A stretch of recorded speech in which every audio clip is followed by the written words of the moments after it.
Hello, class. Welcome back to another week of distance learning. I'm your host, Doug Stewart, otherwise known as Mr. Stewart. I miss you guys. That's why I'm going a little stir crazy here. Let me quickly go through the instructions. It's an easy week as far as tech work. There's not a lot of new tech elements I need to introduce. We're going to be continuing with Edpuzzle as we did last week, but we will also be learning one other tech thing today called Quizlet. Before we get there, though, let's look at what we're doing on Edpuzzle. Remember, Edpuzzle is what we started last week, where we began reading our new unit on the novel of Cinder. I'm hoping you're enjoying it. I've heard from several of you that you are. I'm thrilled. If you are not into the book yet, give it a chance. It really does get quite entertaining, and you really root for this character tremendously throughout her hero's journey. As you can see from what I highlighted here, we're going to continue reading chapter 4, chapter 5, and chapter 6. It comes out to just about 50 minutes total. So you're not too heavy on the reading, 50 minutes. But remember, in addition to the reading, what I feel is the most important part is we're going to be answering some comprehension questions. Now remember, as you read, you could either read with the audio or not. It's a personal preference. What I am telling students who have contacted me who maybe struggled with chapter 1 is to listen to the audio the first time you read it and then to reread it a second time silently. And a lot of the kids did much better on their scores that way. But remember, it's up to you. You could play the audio or not, but you have to. You have to answer those embedded questions that pop up from time to time. And remember, if you struggle to come up with one of the answers, please press the rewatch button and go back through the text to search for your answer. Remember, when I look at your reading abilities, reading to me, what I'm looking for is not memorization. I'm looking for how well you analyze a text and can find the evidence to find the best answer in any question asked. When you're done with that, we're going to get to some new tech. This is what we're learning. We're going to take our first practice vocab session on Quizlet. Let me show you what Quizlet is. If you open your school Gmail account from yesterday, around 6 p.m. yesterday, I sent something out called Quizlet. Invitation to join. I made up a period Z. I just wanted to make sure this worked. It'll have your class period on it. Actually, I inadvertently sent out invitations for everyone to join period A. Then I deleted those, although it still might appear in your inbox. You might have received 2 invitations if you're not in period A. Anyway, click on the email that has the period listed that you are in and open that email. You will see something that looks like this. A Quizlet user, Douglas Stewart 9, has invited you to join a class. Click on Accept Invitation. When you accept the invitation, you're going to come to a login screen. I've already logged in. Unfortunately, I don't have a blank account that's never been used, so I can't show you the sign-in process, but I could talk you through it. Hi, guys. I thought I'd explain the sign-in process in person. Oh boy, I'm getting a little hairy, aren't I, guys? I haven't really shaved much over this quarantining stuff. Anyway, as I was saying, so I'm already logged in. Yours is going to appear differently. You're going to be asked to log in, and you can sign in and make up your own username and password. Don't do it. Don't. Just click the button that says sign in using Google. Okay? You don't have to, everything is going to be linked. So you'll sign in using your Google account information, and it will automatically take you to the Quizlet site. Once you're there, it is going to ask you for your birth date.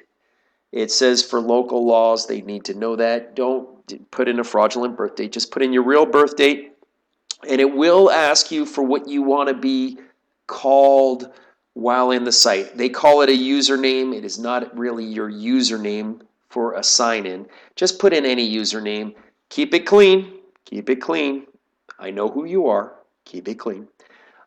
Sign in with that, a clean username, and then it will take you to this page. When you enter the website, then you'll see a page that looks something like this. The reason I say it will look something like this is because I'm a teacher, you guys are students, so our view of the portal looks sometimes slightly different, but you should be able to navigate it, because what you are looking for is this, the assignment. It's called Cinder Vocab 1. You click on it, and what it is it's a series of exercises, and here's your scroll down menu. You have all sorts of exercises to learn the vocab, to study it, and to have it ingrained in your head so that when we take a vocab quiz on Wednesday, which are in my Google Classroom notes, which you probably saw, there you will, if you use these tools, you will ace that first vocab quiz. So let's take a look at the utilities you have here. You have flashcards. Here's a flashcard here. It says Android. You click on the card and it flips it over with the definition. So an android is a human-like robot. You want to flip it back, you just click on the card. When you want to go to the next term, you come down here. You can also hit full screen so that the flashcards are enlarged. Like I said, you click on it to flip the card from the term to the definition, and then when you're ready to go to the next card, you just click these buttons. An organism that is partly mechanical and partly biological. Cyborg? Could it be cyborg? Ding, ding, ding. That's how you use the flashcards. When you are done with the flashcards, you could shrink down your screen. Once you minimize the screen and find yourself back on the main page, you could try some of these other tools, culminating in the final one, test. Now, guys, this is a practice test. I want to emphasize that. It is practice to get you ready for next session's actual vocab test, which will be on Wednesday. And when I say Wednesday, that means you have from Wednesday until next Monday to do it. So don't think it's just a test you have to be ready for on Wednesday.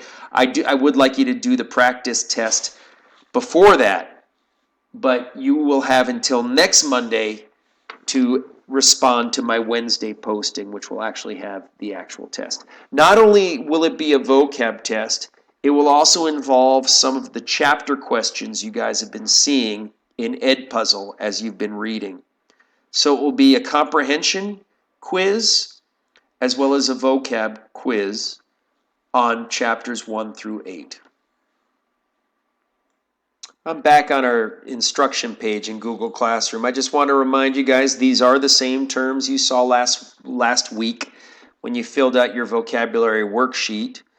Also, as I stated, during our next scheduled English class on Wednesday, I will be assigning our first Cinder chapter quiz, and it will include vocabulary questions and comprehension questions.